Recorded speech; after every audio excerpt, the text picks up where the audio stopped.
പൊന്നാറിന്റെ ചെങ്ങായി ഒച്ചപ്പാടുണ്ടാക്കില്ല, അല്ലെങ്കിൽ നമ്മൾ നോമ്പിട്ടിട്ടില്ല. ഇനി ഇതൊക്കെ പാടെ കേട്ടിക്കുന്ന ആൾക്കാർ മണ്ടിരും. ഗ്യാസിനൊക്കെ വില കൂടിയ നേരാണ്. കോമഡി കാരല്ലേ? പിന്നെ ഇപ്പൊ ചിരിച്ച സമയമില്ല. ഞാൻ രാത്രി വാട്സപ്പിൽ വോയിസ് ചിരിച്ചു കേട്ടോ, അപ്പൊ കേട്ടോണ്ട്.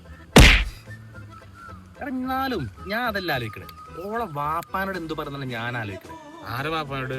അല്ലടാ, എന്റെ കുട്ടിന്റെ വാപ്പാനോട്. അതെന്തേ? ഓളെ പേരിലും ഗ്യാസ് കഴിഞ്ഞോ? ഓളെ പേര് ഗ്യാസ് കഴിഞ്ഞല്ല, ഗ്യാസിന്റെ അല്ല, ഓളെ വാപ്പിനോട് സെറ്റിലാവാൻ പറഞ്ഞിരിക്കണം. അതാണ് പ്രശ്നം. ഷട്ടിലോ? ഷട്ടിലും ചട്ടിയിലൊന്നല്ല, സെറ്റിലാവാൻ. അല്ല, എന്റെ പേര് ഇപ്പൊ എത്ര ഗ്യാസ് കുറ്റിയുണ്ട്? എന്റെ പേരില് ഒരു 3 കുറ്റിയൊക്കെ ഉണ്ടാവും. എന്തേ? അത് മതിയില്ലേ? അത് കാണിച്ചിട്ട് പറയും, എന്റെ ഫാമിലിയിലെ ബാക്കപ്പ് ഉള്ള ഫാമിലിയാണ് പറയും. അത് ശരിയാണല്ലോ, എന്റെ പള്ള നിറച്ച് ഗ്യാസ് അല്ലേ, അല്ല ബുദ്ധിയല്ലേ. പെരുന്നാള് കഴിഞ്ഞിട്ടേ ഒരാഴ്ച കഴിഞ്ഞിട്ട് നമ്മളെ ഷാമിലില്ല തൊരപ്പന്, ഓന്റെ കല്യാണാണ്. ഏത്? നമ്മളെ തൊലപ്പം ഷാമില്ലേ? ഓനൊക്കെ കിട്ടി, ഓനൊക്കെ പെണ്ണെന്നോ സെറ്റ് ആക്കണം. പക്ഷെ ഞാൻ ആലോചിക്കണത് അതൊന്നുമല്ല, ഓന് ഏറ്റവും ചുരുങ്ങിയ ചെലവില് കല്യാണം നടത്താൻ പറ്റും. അതെന്തേ? എടാ, ആൾക്കാർക്ക് ഇപ്പൊ ഗ്യാസിന്റെ ക്ഷാമം അറിയാലോ. അപ്പൊ ഫുഡിന് പകരം ഗ്യാസ് ഇല്ലാന്ന് പറഞ്ഞാൽ ജ്യൂസ് അടിച്ചു കൊടുത്താ പോരെ. പരിപാടി സിമ്പിൾ അല്ലേ?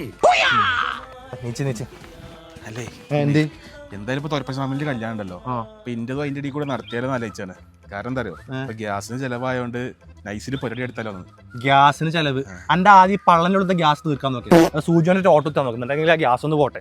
സിണ്ടിപ്പാക്കൊന്ന് വിളിച്ചോട്ടെ, ഓന് 2000 രൂപ തരാണ്ടേന്. എന്നാ പെട്ടെന്ന് വിളിച്ചോ, മണിക്കൂർ മുന്നേ ഓന്റെ ഗ്യാസ് മുട്ടിട്ട് വീട്ടിൽ പോകണുണ്ട്. ഞാൻ കുറച്ച് കായോടൊന്നും മറിഞ്ഞിക്കണല്ലേ.